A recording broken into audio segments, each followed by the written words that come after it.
એક નાની ભૂલ આખી જિંદગી બદલી શકે છે। દીકરીઓ આ વિડીયો ખાસ જોશો। અયાજ તનવીર હમણાં જ બનેલી ઘટના અમરાવતી મહારાષ્ટ્રમાં 19 વર્ષનો એક નરાધમ હિન્દુઓની 180 કરતા પણ વધારે દીકરીઓની જિંદગીને ખતરામાં મૂકી દે છે। દીકરીઓને લવ જિહાદનો શિકાર બનાવે છે। એમની સાથે અંગત પળોના વિડીયો વાયરલ કરવાની ધમકી આપીને એ દીકરીઓ ઉપર બળાત્કાર ગુજારે છે। છતાં પણ હિન્દુ દીકરીઓ જાગતી નથી। મારી દીકરીઓને ખાસ નમ્ર વિનંતી છે, દીકરીઓ કોઈ પણ વ્યક્તિની પાસે પોતાની પર્સનલ વિડીયો હોય, ફોટોગ્રાફ્સ હોય, કોઈને પણ આપશો નહીં, શેર ના કરો। પોતાનું લાઈવ લોકેશન પણ કોઈ જગ્યાએ મૂકો નહીં।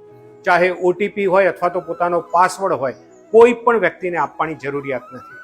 કોઈ પણ ઓનલાઈન વાળી વ્યક્તિ તમારી સાથે વ્યક્તિગત મળવા માંગે તો એને મળવાની કોઈ જરૂર નથી। મળવાની જરૂરિયાત અર્જન્ટ ઊભી થાય તો તમારા પરિવારના સદસ્યોને સાથે લઈને ચોક્કસ મળી શકો છો।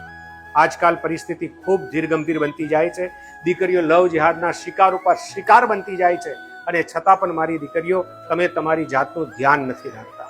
ઓનલાઈન જેટલી પણ એપ્લિકેશન છે એ એપ્લિકેશન ઉપર ચેટિંગ કરવાનું શક્યતઃ ટાળો અને એમાં પણ ખાસ કરીને કોઈ પણ અજાણ્યા વ્યક્તિ સાથે તો કોઈ પણ પ્રકારનું ચેટિંગ ન જ કરવું જોઈએ।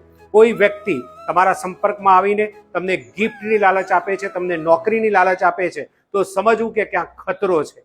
કોઈ પણ વ્યક્તિગત મિત્ર બનીને તમારી વ્યક્તિગત માહિતી મેળવવા માટે માંગે તો એને પણ વ્યક્તિગત માહિતી કોઈ પણ પ્રકારની આપવાની કોઈ જ રીતે આવશ્યકતા નથી। જે જગ્યાએ આપ નોકરી કરો છો એ જગ્યાએ પણ કોઈ પણ વ્યક્તિ તમારા સતત સંપર્કમાં આવીને તમારા ધર્મ વિશે તમને ઉશ્કેરવાનો પ્રયત્ન કરે, તમારું માઇન્ડ વોશ કરવા માંગે અને તમને ધર્માંતરિત કરવા માંગે તો ચોક્કસ વિશ્વ હિન્દુ પરિષદ બજરંગ દળનો અથવા તો પોલીસ કર્મચારીઓનો સંપર્ક કરશો। કારણ કે TCSની અંદર બનેલી, નાસિકમાં બનેલી ધર્માંતરણ માટેની ઘટના પણ આપણને ઘણું બધું કહી જાય છે અને એટલા માટે દીકરીઓ એલર્ટ બનો અને આ વિડીયોને વધુમાં વધુ લોકો સુધી પહોંચાડવામાં તમામ લોકોને સહયોગી બનવા માટે હું ખાસ વિનંતી કરું છું। તમારી કરેલી એક શેર એક દીકરીની જિંદગી બચાવી શકે છે।